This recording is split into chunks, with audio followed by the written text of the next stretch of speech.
Hello everyone, what you see here isn't a photo backdrop, but the material I used for this project.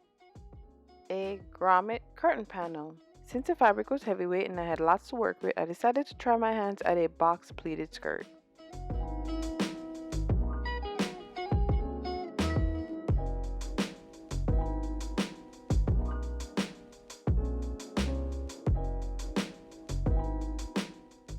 To start, I'm going to quickly illustrate what I did leading up to the pleats since the fabric was too large to capture on camera. First thing I did was to remove the grommet strips by cutting a 1/2 inch from the seam to reuse it later on. After removing the strip, I was left with a little over 2.5 yards. I then measured and cut my skirt lengthwise along the fabric. With my skirt cut and ready to go, I reserved the finished side for my hem and started my pleats along the raw edge.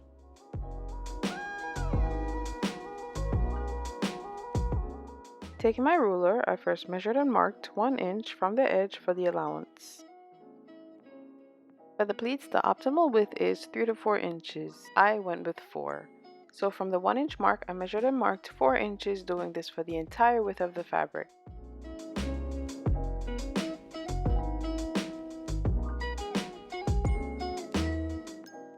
To make perfectly folded box pleats, I did the same along the hem.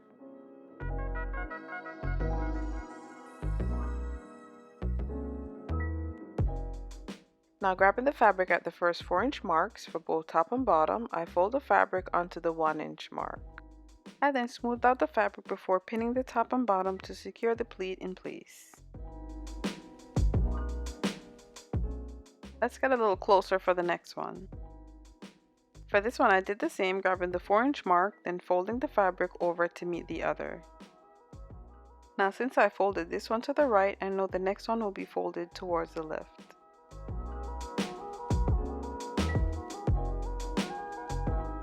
Then the other to the right, and so on.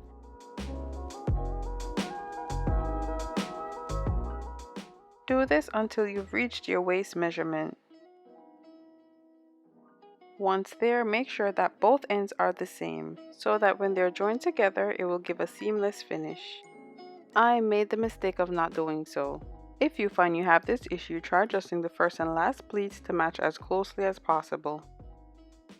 Afterwards, I gave the pleats a nice press, then quickly tacked the areas where the folds meet to keep them together. I did this only on the right side of the skirt.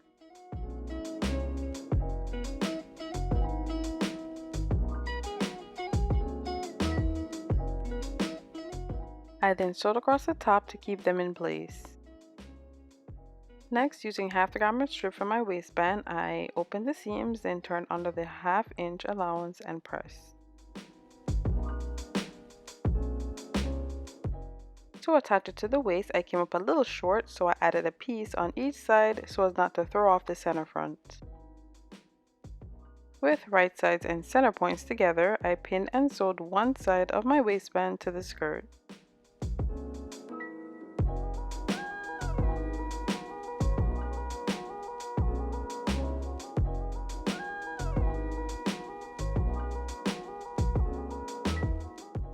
First, I opened the zipper, then using my iron, I pressed the clothes as flat as possible on a low setting. With my waistband open and right sides together, I positioned my zipper stop right below the waistband fold. Then pinned it along the allowance.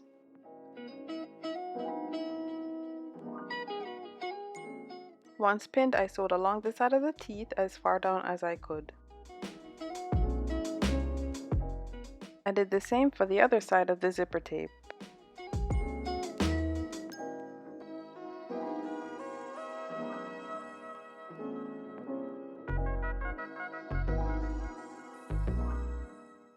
Afterwards, I went ahead and closed the rest of the back seam.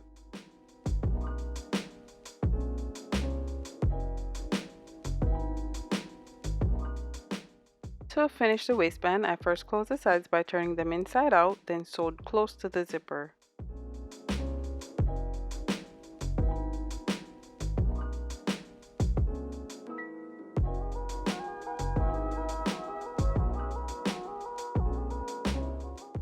I then trim the allowance and turn them back on the right side.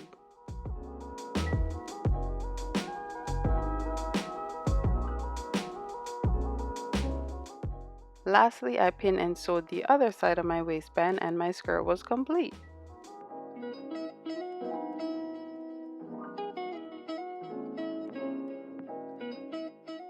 To keep the video as short as possible, I'm going to quickly show you how I arrived at the top. Cutting a piece of fabric slightly larger than my torso, I draped it over my chest a little below my neck.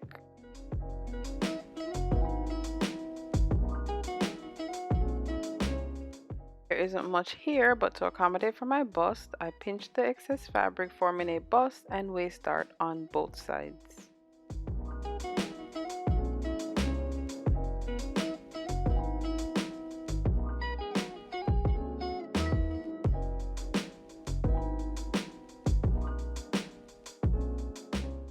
Next, I made some adjustments so that the darts were symmetrical, then fit and sewed them in place.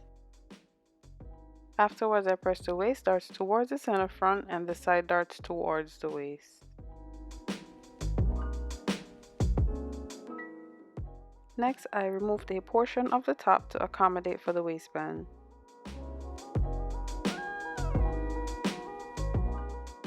To finish the sides, I grabbed my bias tape, which also doubled as the straps. To figure out the placement, I temporarily pinned the waistband on and fit the top.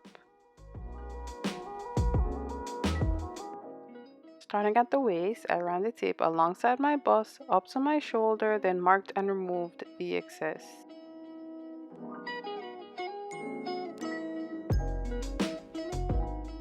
With the front cut and ready to go, I sandwiched the sides between the tape, then sewed them in place, stopping at the neck.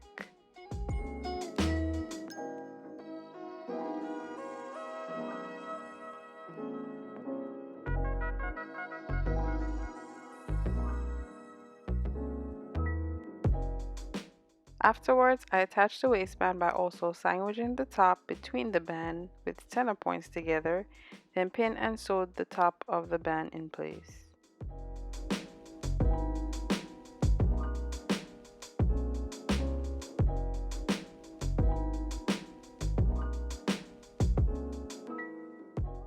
Lastly, to finish the back, I fit the top once more to determine the length of the straps needed, then finish the ends before attaching them to the waistband.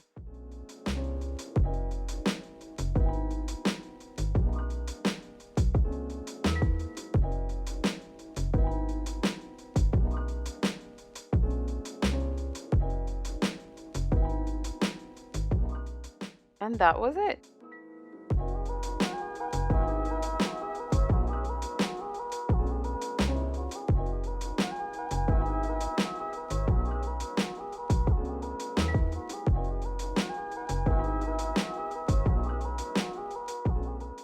For this look, I overlapped the waistbands using a tie I made from the remnants.